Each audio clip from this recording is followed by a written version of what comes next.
The Grand Chamber of Zenthar Prime had witnessed countless historic moments over 10,000 years. Today it would witness one more, though none present understood how different this one would be. Ambassador Kyle Stevens stood alone in the center of the massive hall. Above him, the 12 council members sat on elevated platforms looking down at the human representative.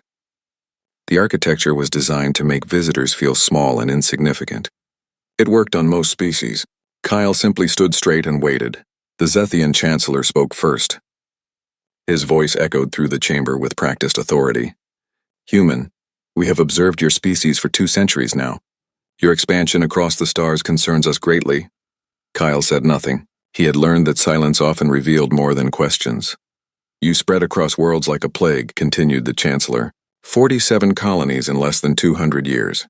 You build weapons instead of art. You fortify instead of beautify. You are dangerous. "We are survivors," Kyle replied calmly. "There is a difference." The Kretok representative, an ancient being whose species had mastered space travel before humans discovered fire, made a dismissive gesture. "You are children playing with tools you barely understand. Your technology is primitive. Your ships are slow. Your weapons are crude." Kyle felt a flicker of amusement but kept his face neutral. "Let them think what they want," he thought. "We have reached a decision," the chancellor announced. "Humanity will surrender all colonies beyond your home system. You will submit to council oversight. You will limit your fleet to no more than 50 vessels. You will accept our guidance as you mature as a species." The chamber fell silent. The council members watched Kyle, expecting shock, fear, or perhaps anger. Instead, the human ambassador smiled slightly. "No," he said simply. The word hung in the air like a physical thing. Several council members leaned forward in disbelief. "You refuse?" The chancellor asked, his voice rising. "You understand what you are saying? We represent 12 civilizations. We command fleets that number in the tens of thousands. We have maintained peace in this galaxy for millennia." "Peace built on submission," Kyle observed. "That's not peace. That's control." "It is order," the Kretok representative shouted, its translator crackling with emotion, "something your violent species knows nothing about." Kyle's smile faded. "You want to talk about violence? Let me tell you about humans. We've fought wars that killed millions. We've built weapons that could destroy our entire world. We've faced extinction and survived. We've looked into the darkness of our own nature and chosen to be better." He took a step forward. "But being better doesn't mean being weak. It means knowing exactly what we're capable of and choosing when to use it."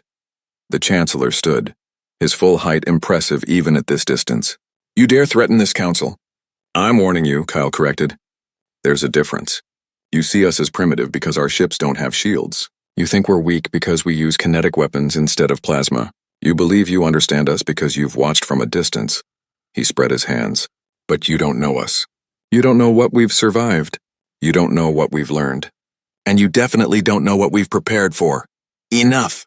the chancellor's voice boomed. "This council has spoken. You have 30 days to comply with our demands. If you refuse, we will enforce compliance. We will blockade your worlds. We will seize your colonies. We will teach you the price of defiance." Kyle shook his head slowly. "You're making a terrible mistake. The only mistake was allowing your species to expand unchecked for so long," the Kretok representative said coldly. "That error ends now. This council formally declares a state of war between our alliance and humanity. You have 30 days. The chamber erupted in clicking, humming, and various sounds of approval from the different species. They had voted. War was declared. It felt righteous to them, necessary even. Kyle looked around the chamber one last time. "I need you all to understand something. Humanity didn't want this. We came to the stars hoping to find friends, partners, maybe even teachers. Instead, we found you." He began walking toward the exit, his footsteps echoing in the vast space. At the doorway, he turned back. "You've never lost a war in 10,000 years. That's not because you're invincible. It's because you've never fought anyone who really knew how to fight. You're about to learn the difference." The doors sealed behind him with a heavy thud. The council members looked at each other with amusement and satisfaction. The human's words were clearly the desperate bluff of a species facing inevitable defeat. "How many warships does Earth have?" one council member asked. "Our intelligence suggests no more than 300, another responded. "Primitive vessels with minimal defensive capabilities." "And we have 20,000, the chancellor said with satisfaction. "This will be resolved quickly. Perhaps we will be merciful when they beg for terms." They did not know that Kyle Stevens was already on his ship. transmitting a single coded message back to Earth. The message was brief. Condition read. They declared war. Execute Protocol Reaper. On Earth, Admiral Lisa Garrett received the message in the war room deep beneath the military headquarters. She looked at the faces around the table. Generals, scientists, intelligence officers. They had spent 200 years preparing for this exact moment. Send the recall order, she said quietly. Bring every ship home. Activate all reserves. Begin Phase 1 of the contingency plan. Admiral, one of her officers asked, do they really not know? Lisa shook her head. They think our lack of shield technology makes us weak. They think kinetic weapons are primitive. They've studied us but never understood us. She pulled up a holographic display, showing the Council's fleet positions. They've fought wars where ships line up and exchange fire until someone's shields fail. They follow rules. They have honor codes. They've forgotten what real war looks like. She expanded the display to show Earth's actual military assets. Not 300 ships, but 800. With half of them hidden in deep space, powered down and undetectable. Not primitive kinetic weapons, but rail guns that could punch through any shield ever designed. Not weakness, but 2 centuries of preparation. They declared war thinking they're teaching children a lesson. Lisa continued. They're about to learn that humanity's greatest teacher has always been war itself. And we're very good students.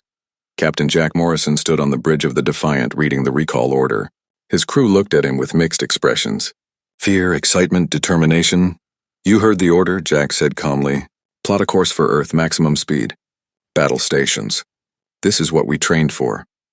As the Defiant's engines flared to life, beginning its journey back to Sol, Jack looked at the stars and thought about the Council's arrogance. They had no idea what they had started. In 30 days they would begin to understand. But by then it would be far too late. The Kepler colony had been humanity's pride for 15 years. 7,000 people called the verdant world home, farming the rich soil and mining rare minerals from the mountains. Today, they watched their sky with growing fear as 3 massive ships descended through the atmosphere. The Council warships were beautiful in their own way. Sleek, elegant vessels that seemed to glide rather than fly. Their hulls shimmered with energy shields and their weapons arrays glowed with barely contained power. They had come to claim this world, expecting no resistance. Captain Jack Morrison watched them approach on his tactical display. The Defiant was the only military ship in the system, and it looked nothing like the Council vessels. Where they were smooth and graceful, the Defiant was blocky and brutal. Its hull was layered armor, scarred from testing and exercises. It bristled with weapons, all of them designed for one purpose, to hurt the enemy badly.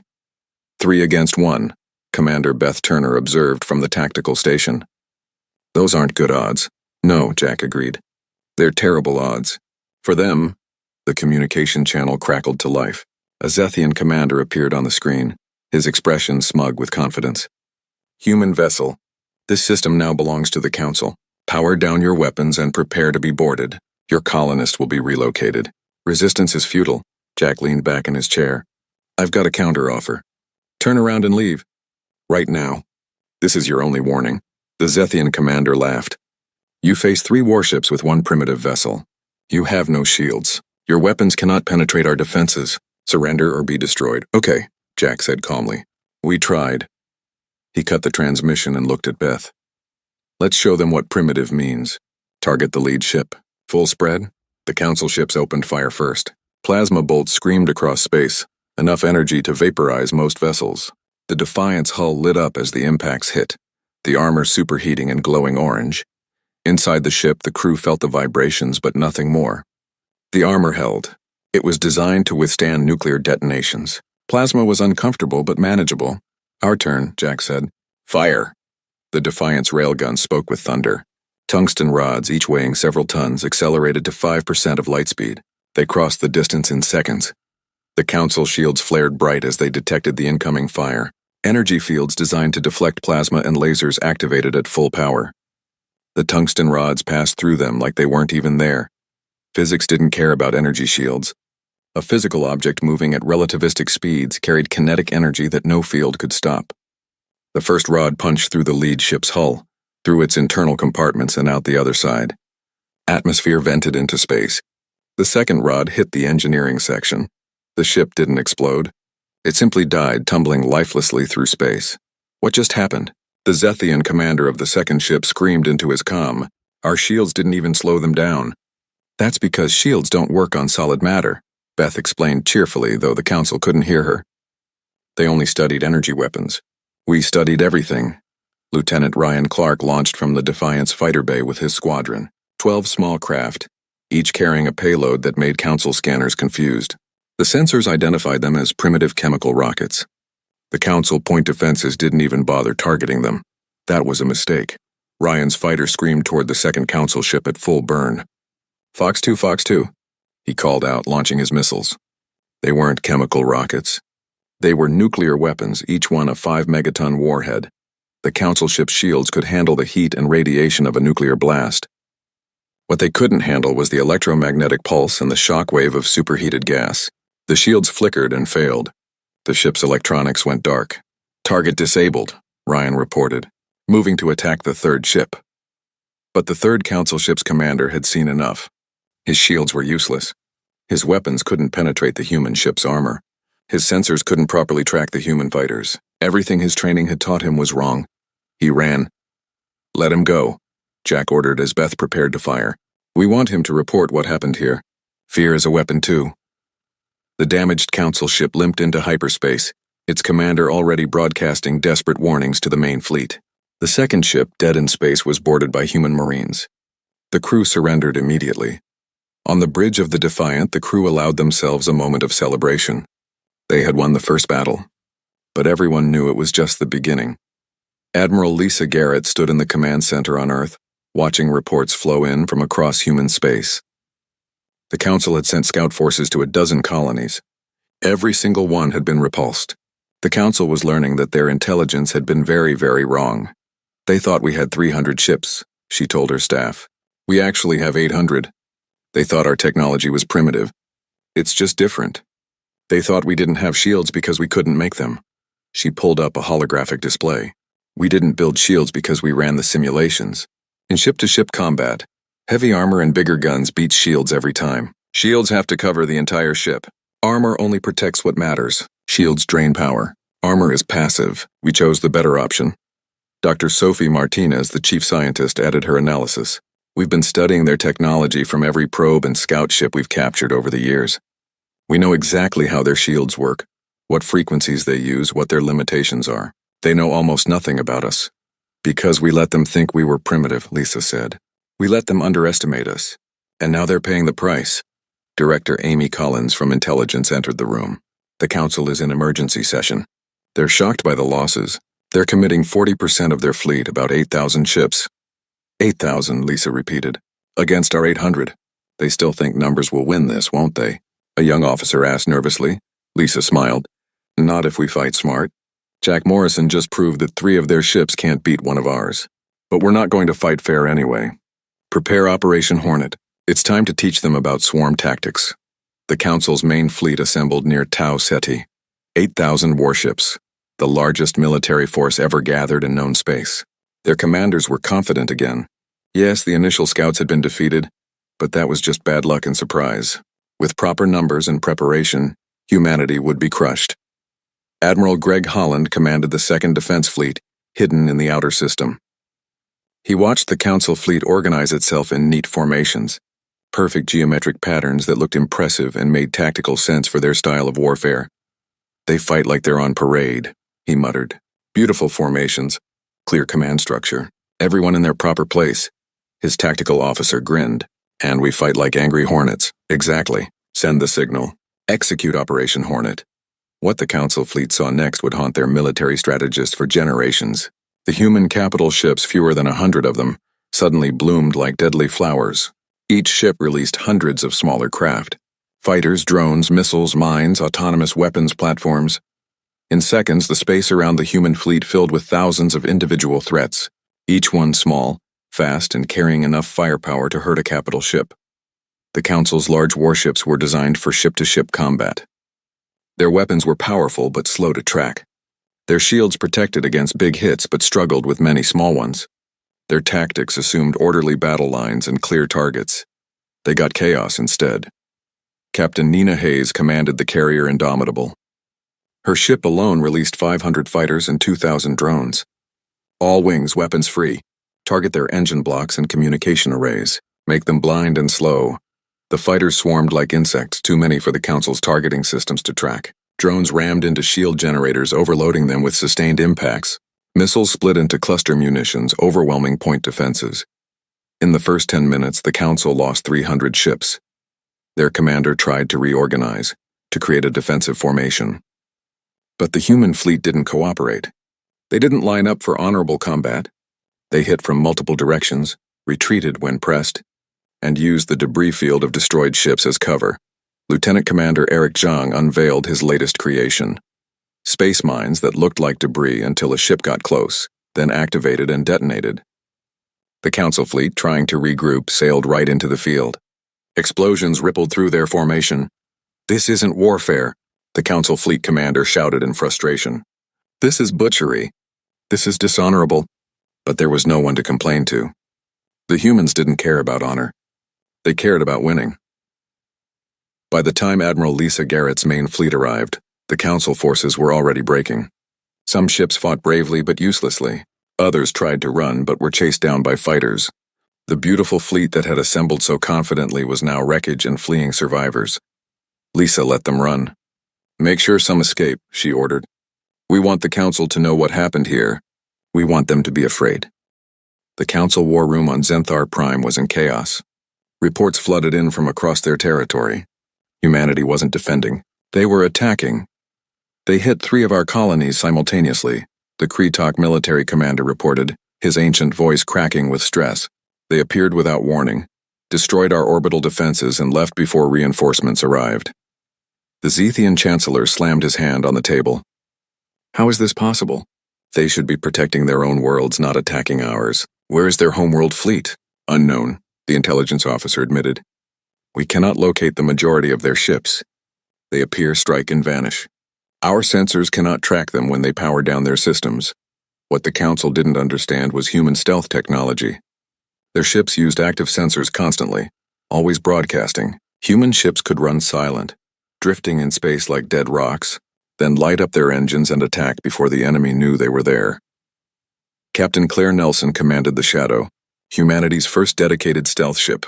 It was small, heavily armored, and covered in materials that absorbed sensor scans. Right now it floated in orbit around the Council's largest shipyard completely undetected.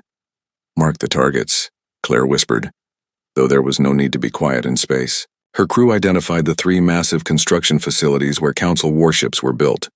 "Targets marked," her weapons officer confirmed. "Ready on your order." "Fire." The Shadow's missiles launched in silence. They were simple devices, really. Chemical rockets with nuclear warheads. Old technology that the Council's sensors classified as debris or meteors. By the time the shipyard defenses realized they were under attack, the missiles were seconds from impact. The nuclear detonations lit up the night sky of the planet below. The shipyards, which had built warships for 3,000 years, became expanding clouds of radioactive gas. "Jump now," Claire ordered. The Shadow's hyperspace drive engaged, and they were gone before the Council ships could even scan for them. Across Council space, similar scenes played out. Major Dan Murphy led a team of Special Forces operatives who had infiltrated a supply depot. They didn't even use fancy weapons. Simple explosives placed carefully over 3 days went off all at once. Food, ammunition, and fuel for 2,000 ships went up in flames. Commander Luke Davidson ran the intelligence network that made all of this possible. He recruited aliens who were tired of Council control, bought information from merchants, and planted false data in Council systems.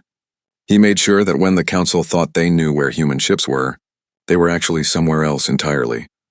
"Admiral," Luke reported to Lisa Garrett via encrypted channel, "the Council is pulling ships from the front lines to defend their homeworlds. They're panicking." Lisa allowed herself a small smile. "Good, that's exactly what we want." "How are they distributing their forces?" "Spreading them thin," Luke replied. "They're trying to protect everything, which means they're protecting nothing effectively." This was the genius of Fleet Admiral Kate Morgan's strategy. She commanded the overall human military effort, and understood something the Council didn't. In war, you can't defend everywhere. You have to choose. The Council was trying to protect all 12 member worlds, dozens of colonies, hundreds of supply lines, and their shipyards. Humanity forced them to scatter their forces.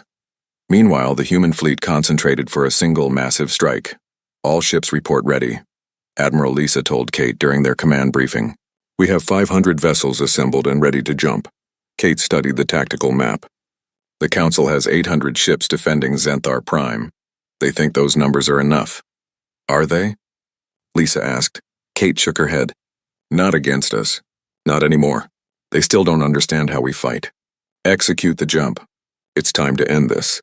The hyperspace jump was coordinated down to the second. 500 human warships appeared in the Xanthar system simultaneously, their arrival perfectly timed to catch the Council defense fleet out of position.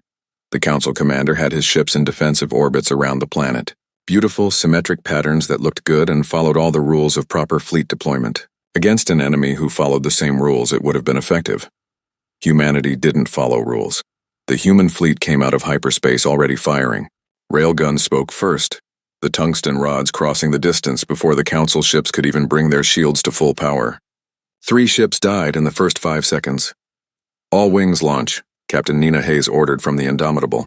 Her carrier released its full complement of fighters and drones. Other carriers did the same.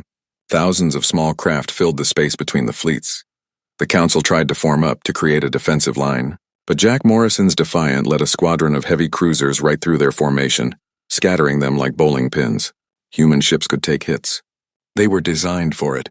They crashed through the Council's lines, absorbing fire and dealing it back tenfold. Target their command ship, Beth Turner called out from Tactical. That's the big one in the center. The Defiant's weapons locked on. Railguns, missiles, and laser point defenses all fired at once. The Council command ship's shields held for almost 3 seconds before failing. The ship tried to run, but Lieutenant Ryan Clark's fighter squadron was waiting. Missiles away, Ryan called out calmly. Nuclear weapons streaked toward the fleeing command ship.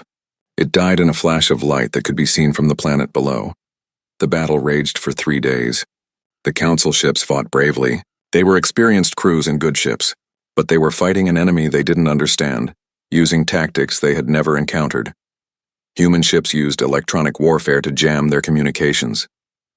Drones overwhelmed their targeting systems. Fighters attacked their weak points with surgical precision. And when Council ships tried to engage in traditional ship-to-ship combat, the heavy human cruisers simply slugged it out with superior armor and bigger guns. On the 3rd day, the Council defense fleet broke. Half their ships were destroyed. The rest retreated to the surface, hiding in the planet's gravity well and under its shields. Admiral Lisa brought the human fleet into orbital positions around Xanthar Prime. The planet below was beautiful, she had to admit. Elegant cities, vast parks, ancient monuments. It had never been touched by war. She opened a channel to the Council chambers. This is Admiral Lisa Garrett of Earth. I am calling for your immediate surrender. The Xathian Chancellor appeared on screen. He looked old suddenly, tired and defeated. You would not dare attack this world. It would be genocide. Your species claims to be civilized. We are civilized, Lisa agreed. That's why I'm offering you a chance to surrender before we demonstrate our capabilities. You will order all your remaining ships to stand down. You will cease all military operations. You will agree to negotiate a peace treaty. And if we refuse? The Chancellor asked, though his voice lacked conviction. Lisa's expression hardened. Then I will show you what happens when you force a war on humanity. We didn't want this. You declared war on us. You threatened our families, our homes, our future. We gave you every chance to avoid this. She gestured to her tactical officer. Fire a demonstration shot. 1 railgun sustained fire, target the northern wasteland. No population centers. The Defiant's main railgun began firing. Round after round of tungsten accelerated to relativistic speeds and hammered into the planet's surface. The shields flared bright, holding back the assault. For a minute, they held. For 2 minutes. For 3. Then they failed. The kinetic bombardment continued for another 30 seconds. When it stopped, there was a crater on Xanthar Prime visible from orbit, 30 kilometers wide and still glowing from the heat of impact. That was a wasteland, Lisa said calmly. No one lived there. The next demonstration will be on a military target. The one after that, we start choosing other targets. You have 1 hour to decide. The channel closed. On the planet below, the Council members stared at each other in horror. They had thought their planetary shields were invincible. They had been wrong, but before the hour was up, something else happened. The Xathian Chancellor, desperate and terrified, made a decision that would change everything. He ordered the activation of an ancient weapon system, something the Council had built millennia ago but never used. A device that could crack a planet's crust and destroy all life on it. He planned to use it on Earth. Commander Luke Davidson's intelligence network caught the activation sequence. His agents, embedded deep in Council systems, saw the power readings spike at a secret facility on Xanthar Prime's smallest moon. Admiral, Luke's transmission came through with maximum priority. They're activating a planet killer. Target is Earth. Estimated time to firing, 6 hours. Kate Morgan received the message and felt her blood run cold. A planet killer, aimed at humanity's home. Every human in space had family on Earth, friends, history. It was everything they were fighting to protect. Can we stop it? She asked. Major Murphy is already moving, Luke replied. But we don't know if he'll get there in time. Major Dan Murphy and his team had been on Xanthar Prime's moon for 2 days, hiding in the shadows and waiting for their moment. When the facility came alive with activity, they knew it was time. The message came through on all frequencies simultaneously. It was brief, formal, and marked the end of an era that had lasted 10,000 years. The Galactic Council requests immediate ceasefire negotiations with the human government. We acknowledge the current military situation and seek peaceful resolution. We await your response. Admiral Lisa Garrett read the message 3 times before believing it. Around her, the command center had gone completely silent. Officers stared at their screens, at each other, at her. Everyone waiting to see what would happen next. They're surrendering, someone whispered. Not yet, Lisa corrected. They're asking to negotiate. That's different. She opened a channel to Fleet Admiral Kate Morgan. Did you get the message? I did, Kate replied. Her face on the screen showed the same cautious hope Lisa felt. What do you think? I think we won, Lisa said simply. Now we have to make sure the peace lasts, Kate nodded. I'm ordering all fleets to cease offensive operations but maintain defensive positions. We don't lower our guard until we have a signed treaty. Contact Ambassador Kyle. It's time to bring him back in. Kyle Stevens had spent the war on a human ship near the front lines, advising commanders on council culture and helping interpret intercepted communications. When the summons came, he felt a mix of emotions. Relief that the fighting might end, satisfaction that his warnings had been proven right, and sadness for all the lives lost because the council hadn't listened. They want to negotiate, Lisa told him when he arrived at the command ship. We need you there to make sure they understand our terms. What are our terms? Kyle asked. Kate pulled up a document that had been prepared weeks ago. Complete recognition of human sovereignty, withdrawal of all council forces from disputed space, reparations for damages to our colonies, demilitarization of the Council Alliance, and reformation of the Council into a diplomatic body with no military authority. Kyle whistled softly. Those are harsh terms. They declared war on us, Lisa reminded him. They tried to destroy Earth. They thought they could bully us into submission. These terms ensure they never try again. Will they accept? Kyle wondered. Kate's expression was cold. They don't have a choice. They've lost 15,000 ships. Their economy is collapsing. Their people are demanding peace. If they don't accept our terms, we'll dictate worse ones from the ashes of their worlds. 3 days later, Kyle found himself back in the Grand Chamber on Xanthar Prime. But everything was different now. The 12 council members looked diminished somehow. Their platforms didn't seem as high. Their voices didn't carry the same authority, and Kyle wasn't alone. Admiral Lisa Garrett stood beside him in her dress uniform, medals gleaming. Behind them stood an honor guard of human marines. Above them, visible through the chamber's transparent ceiling, the human fleet maintained orbit. The Kretok representative spoke first. The ancient being looked every one of its centuries now. Ambassador Stevens, Admiral, we are prepared to discuss terms. There's nothing to discuss, Lisa said bluntly. We're here to present our requirements. You can accept them or reject them. If you reject them, the war continues. And we both know how that ends. The bluntness shocked the council. They were used to diplomatic language, careful phrasing, hours of negotiation over every word. But humanity had fought too hard and lost too much for diplomacy now. Kyle handed them the treaty document. Read it, you have 24 hours to respond. The chamber erupted in protests. 24 hours? Impossible. We need time to consult our governments, our people. You had 200 years to talk to us peacefully, Lisa said. You chose war instead. 24 hours. The council members read in silence. With each paragraph, their expressions grew more dismayed. Complete sovereignty for humanity. Withdrawal from all disputed territories. Reparations of resources and materials. The dissolution of the Council Military Alliance. Limits on future military forces. Inspection rights for humanity to ensure compliance. This is unconditional surrender, the Zethian representative said quietly. The Chancellor himself was gone, arrested for trying to use the planet killer. Yes, Kyle confirmed. That's exactly what it is, you lost. These are the consequences. Some of our members will never accept this, the Creed Talk representative warned. They will fight on. Lisa's response was immediate and cold. Then they will die. We've spent the last 3 months studying your military capabilities, your infrastructure, your economies. We know exactly how to hurt each of your species. We know which worlds are critical, which supply lines matter, which facilities cannot be replaced. She pulled up a holographic display showing council space. Red markers indicated targets. There were hundreds of them.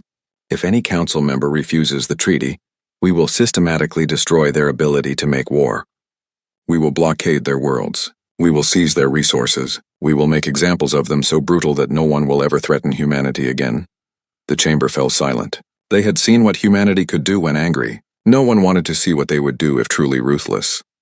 There is one thing we want to know, the Kretok representative said finally. How did you do it? We are ancient civilizations. We have technology refined over millennia. Our fleets were vast. How did a species barely 200 years in space defeat us so completely? Kyle looked at Lisa, who nodded for him to answer. He thought carefully about how to explain. You've been at peace for 10,000 years, Kyle began. That sounds wonderful, and in many ways it is. But it made you soft. You forgot what real war looks like. You forgot that war isn't about honor or formations or following rules. It's about destroying your enemy's ability and will to fight.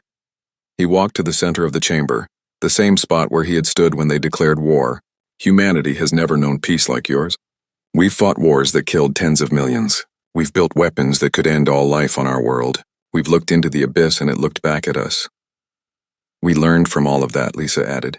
Every war we ever fought taught us lessons. We studied tactics from thousands of years of human conflict.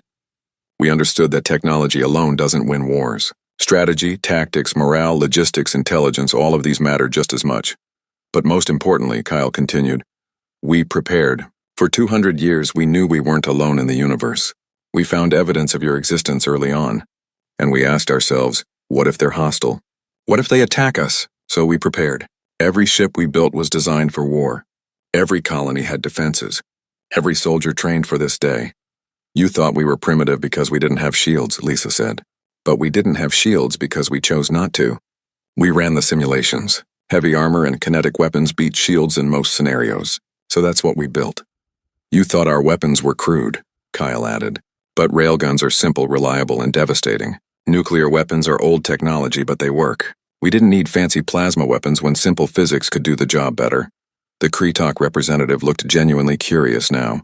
But the tactics. The swarm attacks, the electronic warfare, the stealth strikes. Where did you learn these? From fighting ourselves, Lisa replied. Humanity has fought hundreds of major wars. We've tried every tactic imaginable. We know what works and what doesn't. We've studied guerrilla warfare, naval combat, air superiority, combined arms operations. We took lessons from thousands of years of conflict and applied them to space. You fought like we expected enemies to fight, Kyle explained. Organized, honorable, following conventions. We fought like humanity has always fought, to win. We used every advantage. We hit you where you were weak. We avoided where you were strong. We made you react to us instead of executing your plans. And the intelligence network? The Kretok representative asked. You seem to know our plans before we executed them. Lisa smiled slightly. Commander Luke Davidson built a network of informants across your space. Some were aliens tired of council control. Some were merchants who preferred human credits. Some were just people who believed the council was wrong. We gathered information, planted false data, and made sure you were always reacting to us. But perhaps the most important factor, Kyle said, was that we were united. Every human from Earth to the furthest colony knew what we were fighting for. Our freedom, our right to exist without submission. You were fighting to maintain control. We were fighting for survival. That makes all the difference. The council members absorbed this in silence. Finally, the Kretok representative spoke. You have taught us a harsh lesson, one we should have learned without war. Yes, Kyle agreed. You should have. We came to the stars hoping to find friends. We would have gladly joined a true alliance of equals. Instead, you treated us like children to be controlled. That was your mistake. The 24 hours passed slowly. The council members met in emergency sessions. They consulted their governments. They ran the calculations again and again, hoping to find some alternative. But the math was clear. Humanity had won decisively. When they reconvened, the Kretok representative spoke for all of them. We accept your terms. The Council agrees to all conditions outlined in the treaty. We ask only for time to withdraw our forces in an orderly manner and to prepare our peoples for this new reality. 5 years after the war ended, the galaxy looked very different.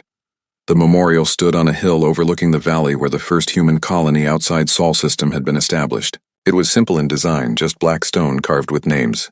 2,847 names. Every human who had died in the war. Admiral Lisa Garrett stood before it in civilian clothes, her military career behind her now. She ran her fingers over the names, remembering faces, voices, sacrifices. Some had been her friends. All had been her responsibility. You still come here, a voice said behind her. Lisa turned to see Ambassador Kyle Stevens walking up the path. He looked older too, though more content than he had during the war years. Every year, she confirmed. I owe them that much. Kyle stood beside her, reading the names. They wouldn't blame you, you know. They knew what they signed up for. That doesn't make it easier, Lisa replied. She gestured to the valley below, where a thriving city of 50,000 humans and aliens lived and worked together. But at least we made sure their sacrifice meant something. The galaxy had indeed changed. The Treaty of Zenthar had held, though not without difficulties. The Council races had struggled with their new reality. For 10,000 years they had been the dominant power. Accepting humanity's rise had been painful, but they had adapted. The new Galactic Council met in a different building now, one designed without the imposing platforms and intimidating architecture. The meeting hall was circular, with all representatives sitting at the same level. Humanity held one of 13 seats, equal partners in a true alliance. Today, the Council was addressing trade disputes between human colonies and Zethian mining operations. The discussion was heated but civil. No threats. No ultimatums. Just negotiation. Ambassador Kyle represented humanity now permanently. He watched the debate with satisfaction. This was what he had hoped for years ago before the war. Equals working together to solve problems. The chair recognizes Representative Stevens, the Council leader announced. Kyle stood. Thank you. I've reviewed both positions and I believe there's a compromise that benefits everyone. He outlined his proposal, drawing on both human and alien perspectives. The Council listened, debated, and eventually voted to accept a modified version. After the session, the Kretok representative approached him.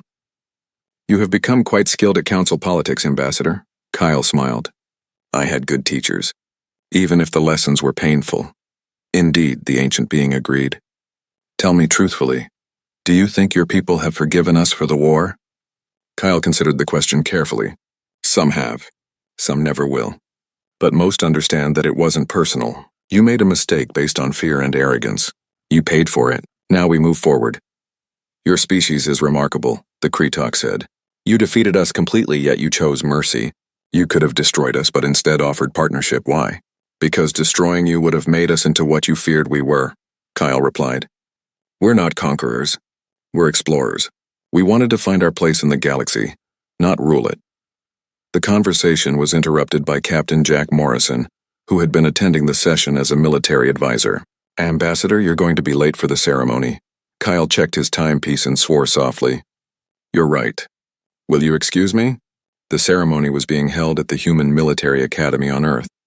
It was graduation day for the first class of Joint Council human officers. 50 cadets from various species had trained together for 3 years, learning from both human and alien instructors. Fleet Admiral Kate Morgan gave the keynote address. When the war ended, we faced a choice. We could remain separate, nursing our grievances and preparing for the next conflict, or we could build something new together. She gestured to the graduating cadets. You represent that choice. You're not human officers or council officers.